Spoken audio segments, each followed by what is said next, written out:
Welcome to the Salmon Runs YouTube. Enjoy the video. In this video, I will show how to make Yohimbe bark tea full guide. Prepare a clean workspace, gather measured bark, a scale, and a thermometer, and review safety notes. I will guide you through sourcing, dose calculations, simmering times, and signs to stop using the tea. This stepwise approach keeps things clear and calm, so you can try Yohimbe cautiously and confidently while minimizing risk.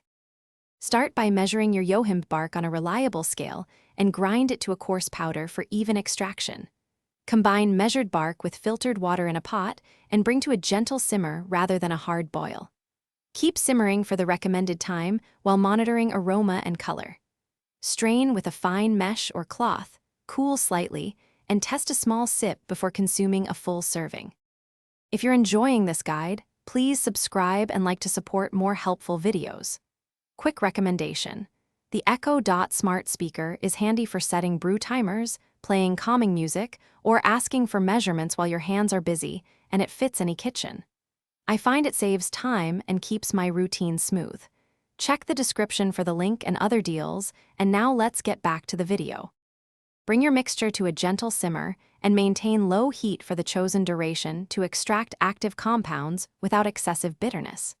Turn off heat, let the brew steep briefly, then strain into a clean container to remove solids.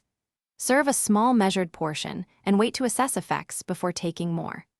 Store leftovers in the fridge for short periods and always consult a healthcare provider if you have medical concerns or take medications. Thanks for watching. Consider subscribing if we helped you.